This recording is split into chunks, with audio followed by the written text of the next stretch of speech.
Der Begriff beschäftigt sich im Wesentlichen erstmal mit zivilrechtlichen Auseinandersetzungen, die in den letzten Jahren und Jahrzehnten ist darüber einfach nicht diskutiert worden, und man hat einfach festgestellt in den letzten Jahren, dass diese Auseinandersetzungen zunehmen. Natürlich auch deshalb, weil wir über das Internet mittlerweile Verbreitungsmöglichkeiten haben, die vor 30, 40 Jahren so gar nicht gegeben waren.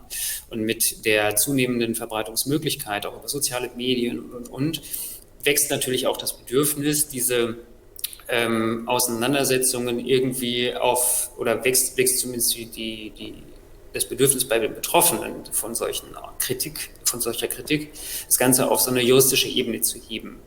Und da haben sich in den letzten Jahren einfach auch spezialisierte Anwaltskanzleien rausgebildet, die sowas schwerpunktmäßig machen, dann sehr hohe Expertise haben, auch die Manpower haben, um dann auch 5, 6, 7, 8, 10, 15 Verfahren parallel zu führen, wenn sie das entsprechende Kleingeld mitbringen, also die Betroffenen. Und deswegen ist das erst zu so einem Problem geworden. In Deutschland, das ist meine Wahrnehmung, nicht so stark wie in anderen Ländern, aber ich sehe auch hier einiges an Verbesserungsmöglichkeiten, wo eigentlich der Gesetzgeber ran ist. Ja.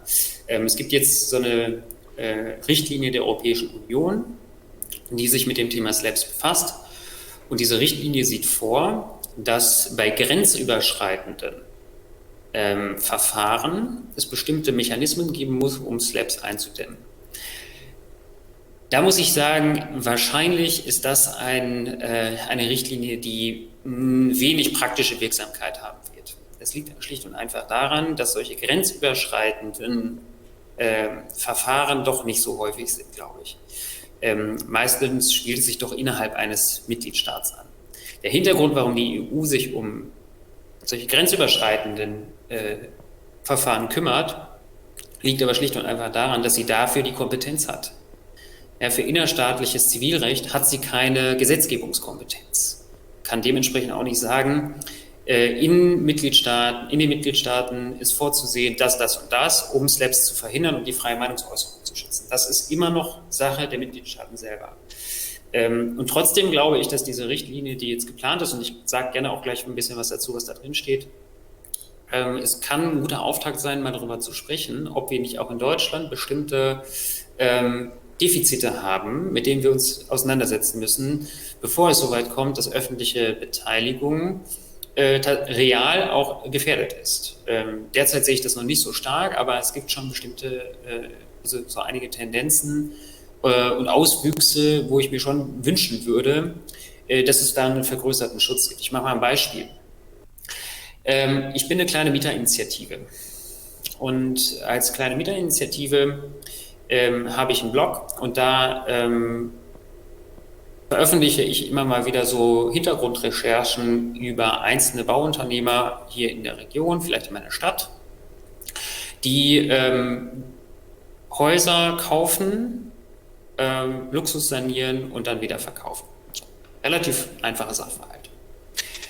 Und schon die Tatsache, dass ich einzelne Bauunternehmer herausgreife, öffentlich zugängliche Quellen nutze, wie zum Beispiel das Handelsregister, da mal Firmenverflechtungen mir anschaue, Berichterstattung aus den Medien zusammenziehe und daraus eine Berichterstattung mache, kann dazu führen, dass ich von dem entsprechenden Bauunternehmer abgemahnt werde. Das ist ja der erste Schritt. Ja, ich gehe nicht sofort zu Gericht, weil dann habe ich das Risiko, dass ich am Ende die Kosten trage, wenn der andere anerkennt, sondern das Erste, was ich mache, ist erstmal eine Abmahnung zu schreiben.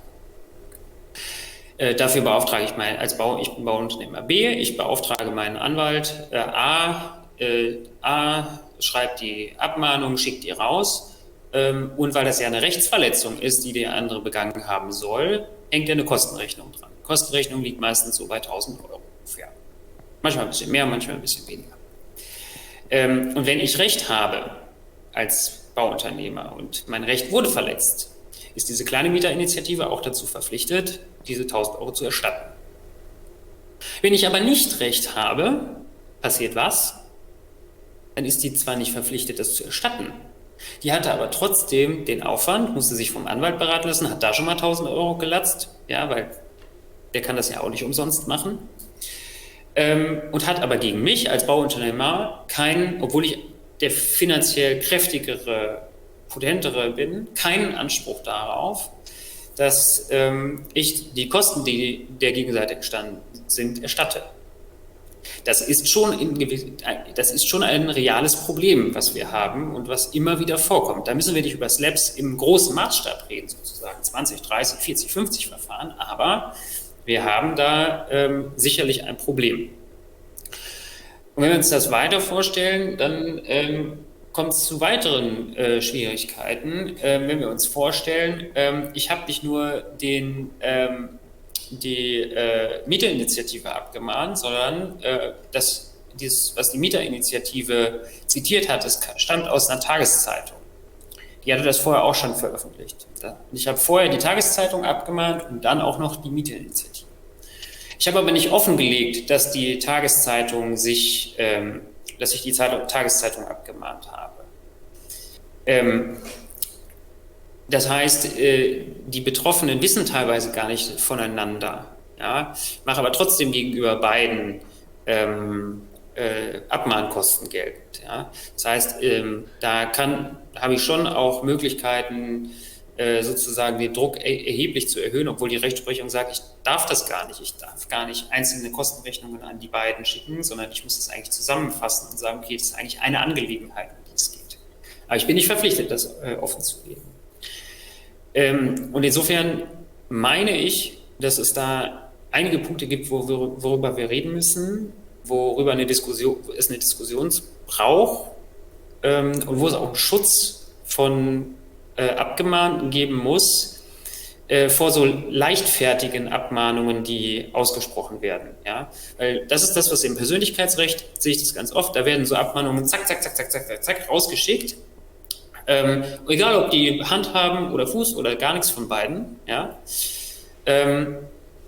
Und das gibt es in anderen Rechtsbereichen so nicht. Wenn ich das im Urheberrecht machen würde, ja, da gibt es gesetzliche Regelungen zu, wenn ich eine offensichtlich unberechtigte Abmahnung verschicke, dann mache ich mich schadensersatzpflichtig. Ja, dann muss ich als Abmahnender die Kosten der Rechtsverteidigung bezahlen. Warum gibt es das im Persönlichkeitsrecht so nicht? Kann man das nicht für bestimmte Fälle auch einführen? Ja, also das wären so Diskussionen, die für den nationalen Gesetzgeber sicherlich interessant wären. Die Richtlinie aber selber ist nur für grenzüberschreitende Sachverhalte und dementsprechend, glaube ich, an vielen Stellen gar nicht so von Relevanz. Genau, das ist der Punkt. Also bisher gibt es darüber in Deutschland, zumindest wie ich das wahrnehme, keine großen Diskussionen. Da sind wir jetzt am Anfang und ich glaube, dass es durchaus sinnvoll ist, so eine Diskussion mal zu führen, weil diese Auswüchse, ich schicke mal schnell eine Abmahnung raus und das schüchtert ja schon ein, wenn man dann 20, 30, ich habe teilweise 50-seitige Abmahnungen hier liegen, ja, wegen 2, 3 Äußerungen, ja.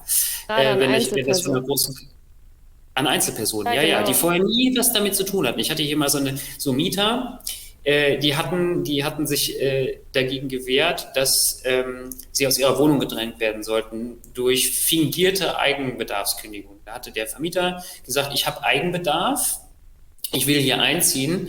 Über den Mieterverein kam raus, dass sie aber nicht nur in die Wohnung einziehen wollten, sondern auch noch in eine zweite.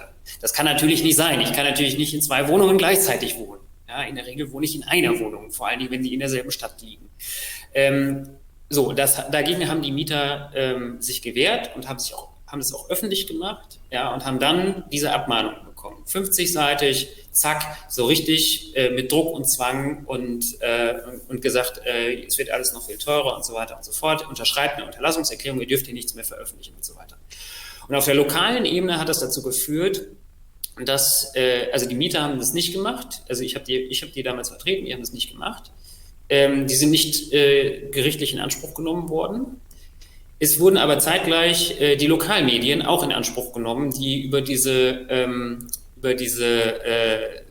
Vorgang berichtet hatten. Die haben alle Unterlassungserklärungen unterschrieben, was dazu führte, dass nach einem halben Jahr, wo dann der Gerichtsprozess stattfand, weil die dann rausgeklagt werden sollten aus ihrer Wohnung, dass dann die Medien kaum mehr berichten konnten und sich auch nicht mehr getraut haben, teilweise zu berichten. Das sind auf der ganz lokalen Ebene durchaus erschreckende Entwicklungen. Und da ist, glaube ich, fehlt noch ein gewisses Maß an Bewusstsein beim Gesetzgeber, aber auch generell in der öffentlichen Debatte, dass es solche Mechanismen gibt, es sich schon auch möglich ist, sich als jemand, der Kritik erfährt, mit genug Geld und wenn ich gute Anwälte habe, dann auch ein Stück weit reinzuwaschen. Und das bei allem Persönlichkeitsschutz, der auch sein muss, keine Frage. Wie gesagt, Falschdarstellung oder so muss niemand dulden. Das ist völlig in Ordnung. Aber an der Stelle ist es natürlich schon auch bezeichnend, dass man dann teilweise eben nicht gerichtlich vorgegangen ist, sondern halt die Unterlassungserklärungen eingesammelt hat. Für diejenigen, die es nicht wissen, mit einer Unterlassungserklärung erkläre ich als derjenige, der sie unterschreibt, dass ich eine gewisse Äußerung nicht nochmal tätige. Und wenn ich es tue, muss ich eine Strafzahlung an die andere Seite leisten, die dann schon auch erheblich ist. Also die ist dann schon vierstellig, vielleicht auch ein bisschen höher. Ja? Und diese Unterlassungserklärungen kann ich nicht einfach wieder zurückziehen, sondern die sind halt dauerhaft. Wenn ich einmal unterschrieben habe, hänge ich in der drin, hänge ich da fest. Selbst wenn sich hinterher herausstellt, dass das vielleicht doch in der Situation hätte gesagt werden dürfen. Ja, das heißt, ich werde entweder in einen Prozess gezwungen, den ich mir vielleicht nicht leisten kann oder nicht leisten will, meistens nicht leisten will, weil die Lokalmedien das Geld einfach dann nicht unbedingt haben. Oder ich unterschreibe das, habe dann den Aufwand nicht, und das ist das, was ich aus den Redaktionen dann teilweise höre, ja, die Berichterstattung ist ja eh schon gelaufen. Ja, aber die ist dann zu dem Zeitpunkt gelaufen. Folgeberichterstattung kann es aber schon nochmal geben und die kann auch von öffentlicher Relevanz sein. Deswegen war das so ein Paradebeispiel für die Problematik, die wir haben. Und es gibt allerdings schon auch Mittel heute wenn man gut vertreten ist und auch mutig genug ist, das ist die Voraussetzung, man muss wirklich mutig genug dafür sein, man muss auch die finanziellen Mittel natürlich dafür haben, sich gegen solche Vorgehensweisen zu wehren. Ja, also ich mache das so, wenn in politisch bedeutsamen Verfahren eine Abmahnung eingeht und wir sagen, die ist nicht berechtigt, dann berate ich Mandantinnen und Mandanten dahingehend, dass ich sage, dann lasst uns doch die Auseinandersetzung führen, lasst uns den Streit klären. Also wenn die Abmahnenden wirklich der Meinung sind, dass sie einen Anspruch haben, dann sollen sie den bitte auch einklagen. Wenn sie das nicht machen, dann zwingen wir sie dazu. Das Zauberwort an dieser Stelle heißt negative Feststellungsklage. Das heißt, ich kann einen anderen darauf verklagen, dass das Gericht feststellt, dass er keinen Anspruch hat auf Unterlassung. Ja?